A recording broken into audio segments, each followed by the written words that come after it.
आज या ठिकाणी सांगोल्याच्या इतिहासामध्ये ऐतिहासिक अशा या सभेमध्ये उद्याच्या 20 तारखेला तुम्हा सगळ्यांना मतदान करायचं आहे आणि हे मतदान करते वेळी मशालीच्या चिन्हाचं बटन दाबून आपण प्रचंड मताने मला विजयी करा आणि उद्धव साहेबांचे हात बळकट करा हे सांगण्यासाठी या ठिकाणी आम्ही आज उपस्थित आहे। गेली सातत्याने 30-35 वर्षाच्या काळामध्ये या सांगोला तालुक्यामध्ये कधी जात पात पक्ष पार्टी न बघता 18 तास या तालुक्यातल्या जनतेची सेवा करण्याचं काम हे तुमच्या दीपक आबाने केलेलं आहे। हे सगळं सांगोला तालुक्यातल्या जनतेला माहित आहे। गेल्या 25 वर्षामध्ये आघाडीच्या राजकारणामध्ये शेतकरी कामगार पक्षाचे गणपतरावजी देशमुख यांना प्रामाणिकपणाने साथ दिली। 19च्या निवडणुकीमध्ये तांत्रिक अडचणीमुळे मला थांबावं लागलं। त्यावेळेला आदरणीय उद्धव साहेब आपण मला फोन करून विनंती केली की आबा या वेळेला एवढ्या आमच्या गड्याला बाहेर काढा। तुमच्या विनंतीला साहेब मान देऊन मागच्या विधानसभेला त्या निवडणुकीमध्ये आम्ही प्रामाणिकपणाने काम करून या ठिकाणी त्यांना विजयी केलं। निवडणुकीच्या दरम्यान ज्यावेळेला मी माझी उमेदवारी घोषित केली त्यावेळेला मी सांगोला तालुक्यातल्या जनतेला विनम्रपणाने हात जोडून विनंती केली की गेल्या 25 वर्षाच्या काळामध्ये शेतकरी कामगार पक्षाला मी प्रामाणिकपणाने मदत केलेली आहे। आमच्या 2 तरुण नेत्यांना डॉक्टर बाबासाहेबांनी अनिकेत आणि शेतकरी कामगार पक्षाच्या नेत्यांना सांगितलं की बाबा या वेळेला मी उभारलेलो आहे, गेल्या 25 वर्षाचा पैरा तुम्ही आता फेडा आणि दुसरे आमचे शहाजी बापू पाटील तुम्हाला मुंबई दाखवण्याचं काम आम्ही केलेलं आहे, तुम्ही या वेळेला थांबलं पाहिजे अशा पद्धतीची विनंती केली। परंतु या डॉक्टर बाबासाहेब आंबेडकरांनी बाबासाहेबांनी दिलेल्या लोकशाहीमध्ये प्रत्येकाला अधिकार आहे। आमच्या 2 नेत्यापैकी एक नेत्याला उमेदवारी मिळाली बाबासाहेबांना आणि त्यांनी सांगितलं की आम्ही गणपतराव देशमुख साहेबांचे वारस आहेत। त्यावेळेला मी त्यांना सांगितलं तुमच्या दोघांचं जेवढं वय आहे तेवढी वर्ष सेवा दीपक आबाने गणपतराव देशमुखांची केलेली आहे, वारसा हक्क तुम्ही सांगू शकत नाही। उद्धवजी साहेब मी आपले उपकार आणि आपण केलेला आशीर्वाद माझ्या आयुष्यामध्ये कधी मी विसरू शकणार नाही। कारण ज्या वेळेला तुम्ही मला मुंबईला बोलवून घेतलं आणि मला सांगितलं दीपकराव तुम्ही आमच्याकडे या आणि मशाल हातामध्ये घ्या, मी उद्धव साहेबांना सांगितलं साहेब 30 वर्ष माझी अडचण सारखीच होती, पुन्हा काहीतरी गोंधळ व्हायचा आणि मला थांबायला लागायचं। परंतु जे उद्धव साहेबांनी मला सांगितलं दीपकराव मशाल हातामध्ये घ्या, सांगोल्याचा उमेदवार शेवटपर्यंत तुम्हीच असाल, युती तुटली तरी चालेल पण दीपक आबा तुमचं चिन्ह बदलणार नाही। साहेब मी आपल्याला या ठिकाणी मनापासून नतमस्तक होतो।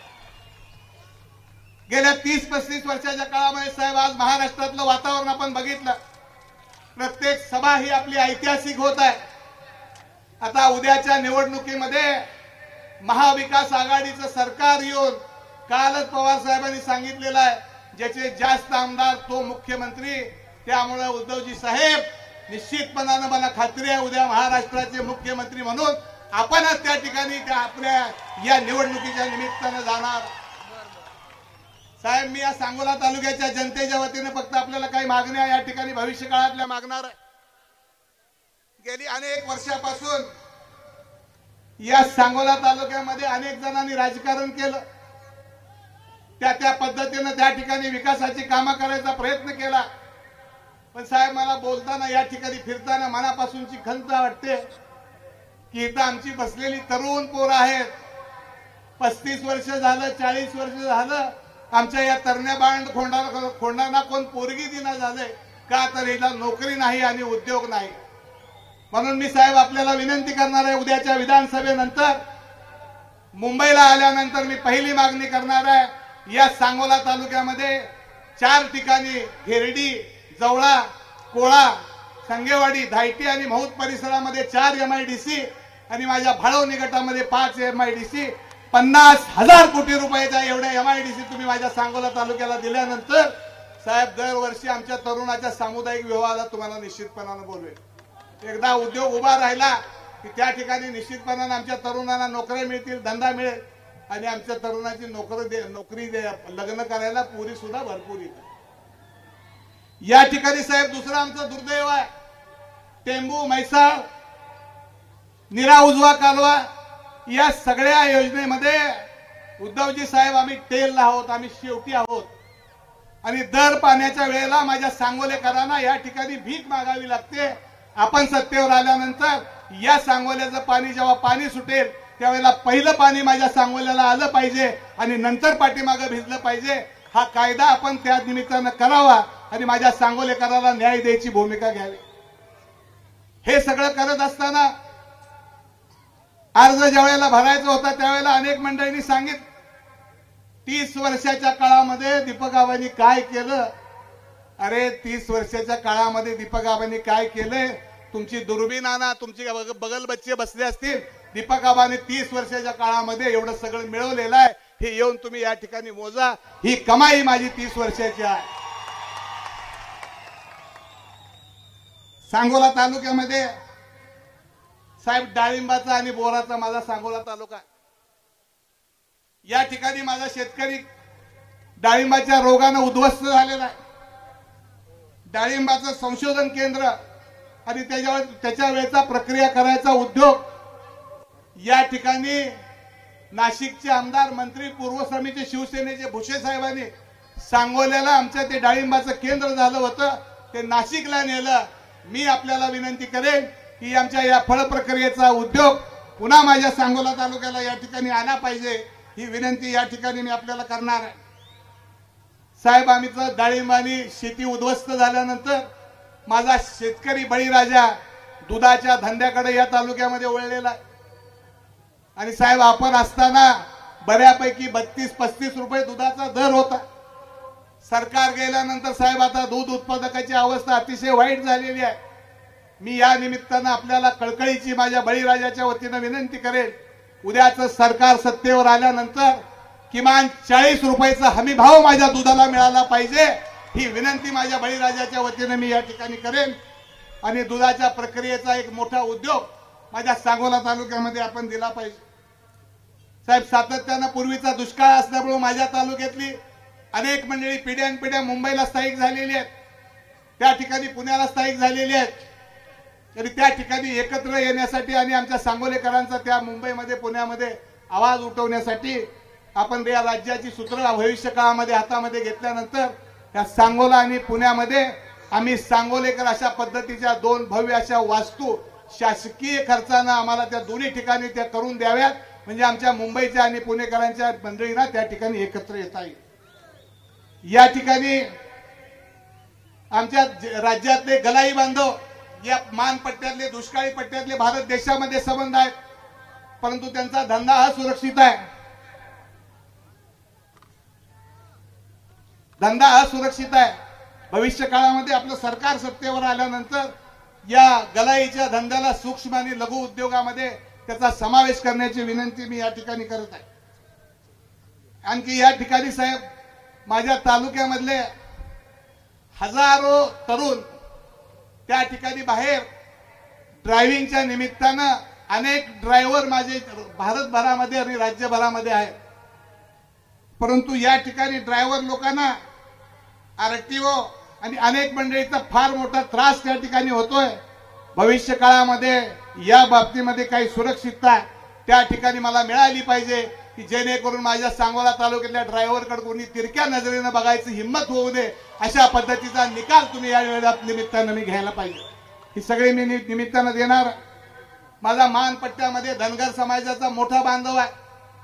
या ठिकाणी साहेब मेंढपाळाचा मोठा धंदा, मेंढी पाळण्याचा आणि चरण्याचा मोठा धंदा आहे। या ठिकाणी मी आपल्याला निम्रपणानं विनंती करेन की माडग्याळ मेंढी म्हणून आमच्या भागामध्ये प्रसिद्ध आहे, या माडग्याळ मेंढीचं ब्रीडिंग सेंटर सांगोला तालुक्याला व्हावं आणि 500 कोटी रुपयाचा या ब्रीडिंगचा सेंटरचा मोठा प्रकल्प या दुष्काळी पट्ट्यामध्ये सांगोल्याला तुम्ही द्यावा, की जेणेकरून माझा धनगर समाज बांधव, मेंढी पाळणारा बांधव आहे, त्यांचं या ठिकाणी भविष्य काळामध्ये लोकरीच्या निमित्तानं त्या लोकरीतून स्वेटर, शाल या सगळ्या गोष्टी मिलिटरीमध्ये देता येतील आणि त्या ठिकाणी माझ्या धनगर समाज बांधवाचं जीवनमान निश्चित उंचावेल.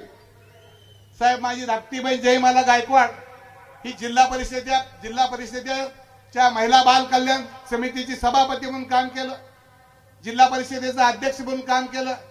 या तालुक्यामध्ये 25,000 महिलांचे बचत गट त्या ठिकाणी निर्माण केलेले आहेत.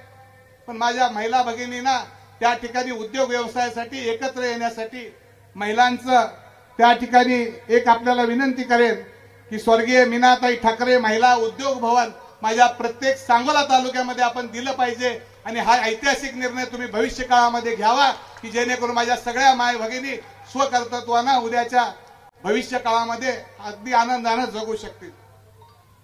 साहेब, गेली 12 वर्ष झालं माझ्या गोरगरिबाला रेशनिंग कार्ड मिळत नाही. अनेक ठिकाणी बघितलं तर सरकारचा नियम आडवा येतोय. मी आपल्याला विनंती करेन की ज्यांनी मागेल त्याला या ठिकाणी रेशनिंग कार्ड या ठिकाणी मिळालं पाहिजे. दुसरी माझी विनंती आहे साहेब, या ठिकाणी निवडणुकीच्या तोंडावर सरकारनं अनेक महामंडळ जाहीर केली. जसं येईल तसं आहेराची यादी वाचू तशी महामंडळ जाहीर केली, पण 1-1 रुपयाची तरतूद सुद्धा या निमित्तानं या ठिकाणी झाली नाही. आपण सरकारमध्ये सत्तेवर आल्यावर या प्रत्येक महामंडळाला आर्थिक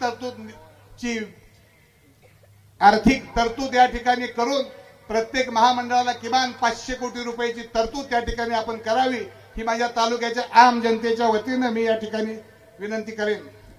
साहेब, एल्मार समाज माझ्या तालुक्यामध्ये मोठा एल्मार बांधव आहे, पण त्यांची कुठल्याही प्रकारची नोंद या ठिकाणी झालेली नाही. भविष्य काळामध्ये आपण सत्तेवर आल्यानंतर माझ्या या एल्मार समाजाला आपण न्याय द्यावा अशी मी या ठिकाणी कळकळीची विनंती आपल्याला करतो. या ठिकाणी ओलार समाजाचा सांस्कृतिक भवनचा विषय आहे, त्याचबरोबर या सगळ्या गोष्टी माझ्या तालुक्याच्या वतीनं मी आपल्याला निश्चितपणानं ही निवेदन देणार आहे आणि आपण या भविष्य काळामध्ये या सगळ्या गोष्टीची पूर्तता करावी एवढंच या निमित्तानं सांगेन. साहेब, आता लय जण देव पाण्यात घालून बसलेले आहेत. पहिल्यांदा म्हणत होते आबाचा अर्जच राहत नाही. आबाचा अर्ज राहिल्यानंतर आणि अर्ज भरायची गर्दी बघितल्यानंतर सगळ्यांची झोप उडलेली आहे. आणि साहेब, आज तुमची सभा झाल्यानंतर उद्याच्याला कदाचित एखादा पट्ट्या पाठिंबा सुद्धा मला देऊ शकेल अशी परिस्थिती त्या ठिकाणी निर्माण झालेली आहे. म्हणून मगाशी सांगितलं की कुणाला बघायचं असेल तर येऊन जरा माणसं मोजून बघा. 30-35 हजार मंडळी या ठिकाणी उपस्थित आहेत. 5-5 मतं धरली तर पीटी मोजायची कळायची नाही. साहेब, मी नशिबवान एवढा आहे, तुम्ही मला आशीर्वाद दिला, तिकीट दिलं, बॅलेट पेपरवर माझं नाव सुद्धा मशालीचं 1 नंबरवर आहे.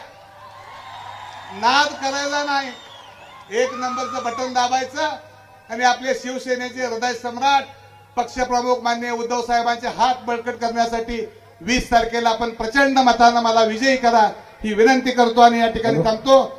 धन्यवाद. जय हिंद, जय महाराष्ट्र. धन्यवाद आबा. या ठिकाणी आपण संबोधित झालात. खरं तर आपण आजारी पडल्यानंतर कोणत्या जातीचा डॉक्टर